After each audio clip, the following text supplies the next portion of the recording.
नमस्कार, मैं हूं रेशम और आप देख रहे हैं डीएनपी इंडिया। पैतो welcome back to our channel. UP में बस कुछ दिन और चुनाव के रिजल्ट्स हमारे सामने होंगे, जहां चुनाव को लेकर सभी पार्टियों में राजनीतिक घमासान छिड़ चुका है और जैसे जैसे ये पड़ाव नजदीक आ रहा है, सपा, बसपा, कांग्रेस और बीजेपी के बीच घमासान बढ़ते जा रहा है। जहां एक्सपर्ट्स के मुताबिक मेजर मुकाबला present CM Yogi Adityanath and Akhilesh Yadav के बीच का है, वहीं लोगों की नजर के साथ इस चुनाव को अगर एस्ट्रोलॉजी की नजर से देखें तो ज्योतिषियों की भविष्यवाणी कुछ और ही कहती है। जी हाँ, सो किसमें कितना है दम, बीजेपी या समाजवादी पार्टी, कौन मार सकता है इस बार बाजी?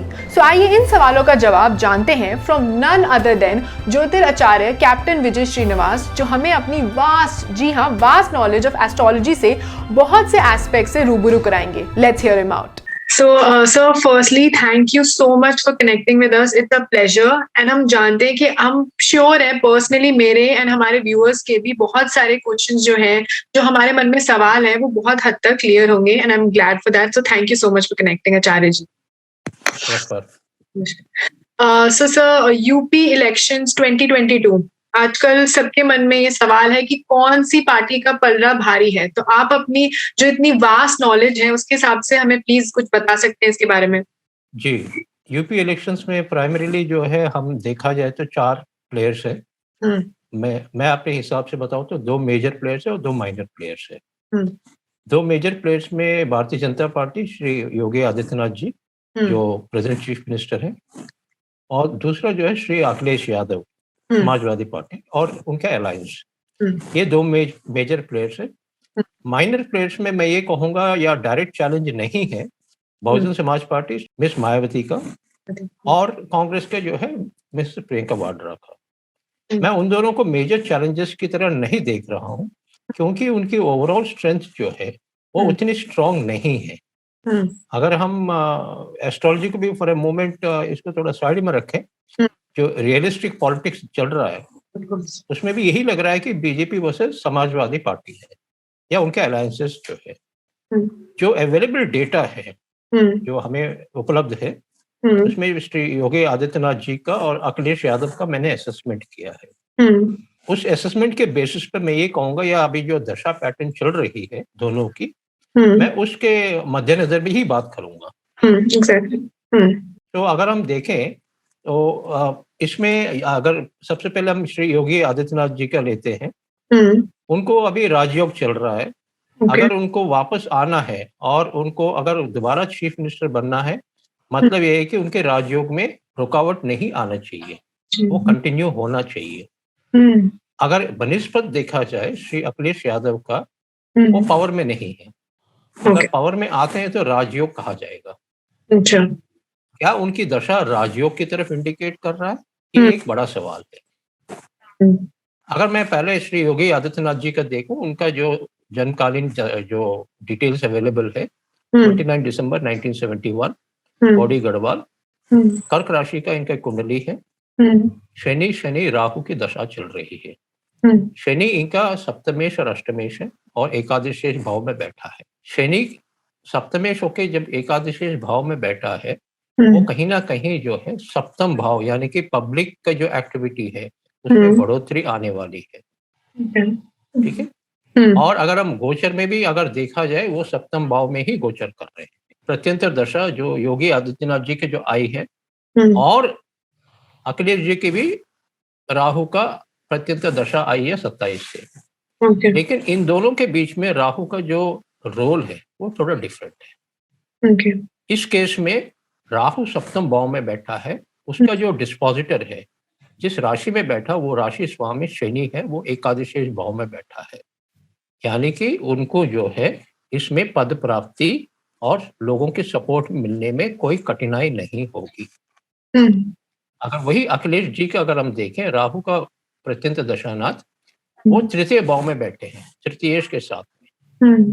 तृतीय भाव का राहु अच्छा माना जाता है, लेकिन उनके जो है तृतीयेश को उन्होंने टोटली पीड़ित कर दिया। यानी कि कहीं ना कहीं उनके एफर्ट्स में जो है या पुरुषार्थ में कमी आएगी, और हम ये कहेंगे वो राजयोग का कारक नहीं बन रहा। मतलब योगी जी की राजयोग है और उनकी में भी उसकी तरफ जा रहा है या नहीं जा रहा है, ये अभी क्लियर नहीं है। ये कंटिन्यूटी में है, ये राजयोग जो है ये कंटिन्यूटी में है, लाभ है। और गोचर में भी राहु जो है एकादशेष भाव में गोचर कर रहा है और महादशानाथ के ऊपर से गोचर कर रहा है। दोनों की क्वालिटीज, शनि और राहु का जो क्वालिटीज है वो एक जैसा है। और हम ये कहते हैं कि हमारे जो ज्योतिष में प्रिंसिपल है शनि व्रत राहु, राहु का जो प्रिंसिपल है या रिजल्ट है वो शनि की तरह देगा, वो यहाँ पे सप्तमेश के रिजल्ट ज्यादा दे रहा है। तो हम ये कह सकते हैं कि पब्लिक सपोर्ट, जिसमें वाइड रेंज पब्लिक सपोर्ट मिलने वाली है। आई थिंक वही सबसे बड़ी जी, और इशारा यही कह रहा है कि वो वापस जो है पद प्राप्ति की तरफ आ सकते हैं। सर, जैसे ये तो हमने अभी इलेक्शंस की बात करी, अगर हम योगी जी की पूरे ईयर से साल शुरू हुआ है उनका पूरा, जैसे अभी आई थिंक उनका शुरुआती ये हुआ है, तो पूरा साल आपको कैसा लगता है कि पूरे साल तक आगे के चरणों में भी ये सपोर्ट रहेगा, नहीं रहेगा, कैसा रहेगा पॉलिटिकल करियर? देखिए, ऐसा है कि इनका जो शनि का जो महादशा शुरू हुई है 25 नवंबर 2019 से, ठीक है। इससे पहले बृहस्पति की दशा हुई थी जो उनके स्ट्रगल वाली पीरियड थी। अगर हम देखा जाए पहले 5 साल में जब बृहस्पति का महादशा चल रही थी वो स्ट्रगल वाली पीरियड है, क्योंकि बृहस्पति जो है वो षष्ठेश की दशा दे रहा है, षष्ठेश होके पंचम भाव में बैठा है और षष्ठेश जो है रोग ऋण रिपु की तरफ इंडिकेट करता है। वो मेजरली एक स्ट्रगल वाली पीरियड या कश्मकश वाली पीरियड है वो। अब जब सप्तमेश की दशा आई है शनि की, ये शनि जो है कर्क राशि के अंदर सप्तमेश और अष्टमेश है। इस अभी जो सप्तमेश के रिजल्ट देखा जाए इसमें जो है राहु और शुक्र बैठे हैं, इनको यहाँ पे पूरा सपोर्ट मिलेगा। जिस भाव में शनि गया है वो भावेश जो शुक्र जो है वो सप्तम भाव में बैठा है। यानी कि अगर हम देखा जाए इनकी जो पॉपुलैरिटी है वुमेन फोक में वो ज्यादा है कंपेयर टू अखिलेश जी। अच्छा, ओके। और राहु जो है मेदिनी ज्योतिष में मुस्लिम्स को इंडिकेट करता है। कहीं ना कहीं ये इशारा दे रहा है उनकी कुंडली जो है मेजॉरिटी या large section of Muslim population is going to support mister Yogi Adityanath. Okay sir, ये तो हमने मेजर प्लेयर्स की बात करी, अब आते हैं प्रियंका वाड्रा के बारे में। जैसे ये पहली बार उनको ग्राउंड पे किया है, आगे खड़ा किया है कांग्रेस ने, तो वो क्या उनके हिसाब से एक सही स्टेप था जो कांग्रेस ने लिया? देखिए, वो सही स्टेप था नहीं था, मैं एक पॉलिटिकल डिसीजन के ऊपर मैं कमेंट नहीं कर पाऊंगा। अगर हम ज्योतिष के मान्य से देखा जाए, क्योंकि वो मेरा फोटे है, अगर मैं उस एंगल से देखा जाए इनका परिवर्तन का समय आ रहा है। Okay. ये एक बिगिनिंग है, उनको जो है पॉलिटिक्स में उतारा गया है यूपी इलेक्शंस में। वो कहीं ना कहीं ये एक किस्म से जो है अप्रेंटिस ट्रेनिंग की तरह मैं मानूंगा इनको। Okay. एक बड़ा लार्जर रोल शायद आने वाले समय में मिल सकता है कांग्रेस पार्टी में। Okay. सो सर, अगर हम पार्टी वाइज बात करें तो क्या बीजेपी और कांग्रेस के अगर कंपैरिजन में उनके सितारे कैसे चल रहे हैं? क्या उनके सितारे उनके साथ हैं? कैसा उनका एक जर्नी रहेगी आगे के चरणों में, जैसे जैसे आगे इलेक्शंस बढ़ते हैं? जैसे अभी बीजेपी का अगर देखा जाए उनकी बेहतर पीरियड चल रहा है। ओके। उनका बेहतर पीरियड चल रहा है। अभी जितने भी परिवर्तन होना था पिछले 1-1.5 साल में परिवर्तन हो चुके हैं। ओके। और जहां तक मैं मिस्टर योगी आदित्यनाथ की बात बताऊं, उनकी जो है शनि की महादशा स्टार्ट हुई है जो 19 साल चलेगी। अच्छा। जरूरी नहीं कि ये 19 साल एक जैसे चलेगी। आने वाले समय में उनको बहुत मेजर चैलेंजेस फेस करने पड़ेंगे। बड़े बड़े प्रोजेक्ट्स के अंदर या बड़े बड़े डिसीजंस के अंदर उनको जो है चैलेंजेस आएंगे। और अगर देखा जाए शनि की महादशा में शनि और चंद्रमा जो है एकादशेष भाव में बैठे हैं और वो एक विष योग बना रहा है। मतलब जितने ये लाभ की तरफ सोच रहे हैं, जो लाभ एक्सपेक्ट कर रहे हैं, उनको कहीं ना कहीं मेंटली उनको उस लेवल तक ना पहुंच पाए। वो जो रिजल्ट्स जो है उनको डिसअपॉइंटमेंट शायद मिल सकते हैं। ओके। एंड भाई कांग्रेस की सर अगर बात करें तो अभी कांग्रेस के लिए तो चैलेंजिंग पीरियड है। चैलेंजिंग पीरियड है। और जहां तक मैं कहूँ यूपी इलेक्शंस में भी वो कंपटीशन में नहीं है। मैं pure astrology point of view से कह रहा हूँ। Okay. And sir astrology point of view से ही अगर हम बोले कि आगे की पंजाब इलेक्शंस के बारे में अगर आप थोड़ा सा जस्ट बता सकते हैं, अभी हमने यूपी की बात करी, अगर पंजाब के बारे में भी अगर आप थोड़ा बता सकते हैं कि किसकी जीत पक्की है। जी, अगर हम पंजाब के इलेक्शंस के पॉइंट ऑफ व्यू से कहते हैं, मेजर परिवर्तन के समय है ये। अगर हम मेदिनी ज्योतिष के पॉइंट ऑफ व्यू से देखें कि हमारे जो देश के जो उत्तर पश्चिम की डायरेक्शन में जो है, अगर आप देखें 3 एरियास आ रहे हैं हिंदुस्तान के अंदर। पंजाब है, उसके बाद पाकिस्तान है और अफगानिस्तान है। अगर हम देखा जाए 2019 के बाद से जब ये शनि और बृहस्पति एक ही राशि के अंदर गोचर कर रहे थे, मकर राशि के अंदर, ये एक परिवर्तन लेके आया है। सबसे पहले परिवर्तन जो है वो अफगानिस्तान में लाया है 15 अगस्त पिछले साल, तालिबान जो आई है। उसके बाद जो है अभी पंजाब में परिवर्तन का समय है।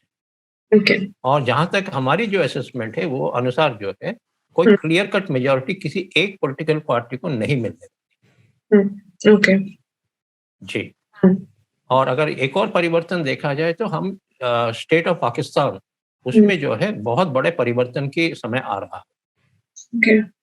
ओके एंड सर, जैसे अभी आपने बोला कि हमें थोड़े दिन बाद रिजल्ट्स तो पता चल ही जाएंगे, पर आपके एस्ट्रोलॉजी पॉइंट ऑफ व्यू से आप बता सकते हैं कि क्या ये जो जीत होगी बहुत ज्यादा मार्जिन बहुत ज्यादा होगा या कम होगा अकॉर्डिंग टू यू? देखिए, अगर मैं कहूँ नंबर्स वाइज तो कहना थोड़ा मुश्किल है, लेकिन अगर मैं कहूँ कि इनकी मैं एक वाइल्ड गेस कह सकता हूँ या एक रेंजिंग में मैं बात करूँ, ये तकरीबन बीजेपी का जो है 10% लॉस का मैं इंडिकेट हो रहा है मुझे, मेरे असेसमेंट में। मैं ये नहीं कहूँगा कि 100% इतना ही होगा, तकरीबन एग्जिस्टिंग फिगर में 10% लॉस का जो है वो इंडिकेशन आ रहा है। एंड सर, कोई लास्ट व्यूज जो आप हमारे व्यूअर्स को बताना चाहेंगे for a better life in the year ahead, या कुछ ऐसे कोई टिप्स, एनीथिंग? देखिए, ऐसा है कि जो अप्रैल का महीने में जो है सारे 9 ग्रह राशि परिवर्तन कर रहे हैं। मेजर परिवर्तन हो रहा है। शनि का राशि परिवर्तन मकर से कुंभ में हो रहा है, और बृहस्पति का कुंभ से मीन में हो रहा है। राहु केतु का एक्सिस जो है अभी वृषभ और वृश्चिक से मेष और तुला में हो रहा है। इसके अलावा मंगल का भी राशि परिवर्तन हो रहा है, शुक्र का भी हो रहा है, बुध का भी हो रहा है, सूर्य का तो होता ही है, चंद्रमा का तो होता ही है। आप मान के चलिए मार्च के तीसरे हफ्ते के बाद से या चौथे हफ्ते के बाद से अप्रैल में ये दुनिया भर में जो है मेजर परिवर्तन लाए। ये सिर्फ किसी एक देश की बात नहीं कर रहा हूँ, दुनिया में ही जो है किसी भी कोने में कोई भी अनटच नहीं रहेगा ये मेजर परिवर्तन जो है। तो ये नेगेटिव आप बोल रहे हैं, पॉजिटिव या क्या? जैसे जो चेंज है, चेंज इज अ चेंज रेशम जी, चेंज इज अ चेंज। किसी के लिए अच्छा हो सकता है, किसी के लिए नेगेटिव हो सकता है। Change is only constant factor. लेकिन ये परिवर्तन जो है आप कह सकते हैं कि सत्ता में परिवर्तन हो सकता है या पार्टियों में परिवर्तन हो सकता है, और देश की सुरक्षा में परिवर्तन हो सकता है। और अगर हम देखें आज रशिया और यूक्रेन के बीच में जो है वो बातें चल रही है, वो एक कहीं ना कहीं जो है वो पोलैरिटी की तरफ जा रही है। ये अलग अलग पोलैरिटीज बन रहे हैं। तो ये मेजर परिवर्तन जो है, अगर मैं कहूँ 2019 दिसंबर में जो एक्लिप्स हुआ था, उसके बाद से जो कोविड आई थी, मैं उसको एक युग परिवर्तन की तरफ मानता हूँ। और अब जो होने वाला है अप्रैल में, ये भी एक युग परिवर्तन की तरफ इंडिकेट कर रहा है। इसके अंदर जो है हम देखेंगे कि बहुत नए नए लोग नए नए बैकग्राउंड के साथ वो उभर के आएंगे। Thank you so much sir. I think हमें हर एस्पेक्ट में बहुत सी नॉलेज मिल गई एंड बहुत ही needed, to the point. Thank you so much Acharya ji. Thank you sir. नमस्कार। नमस्कार।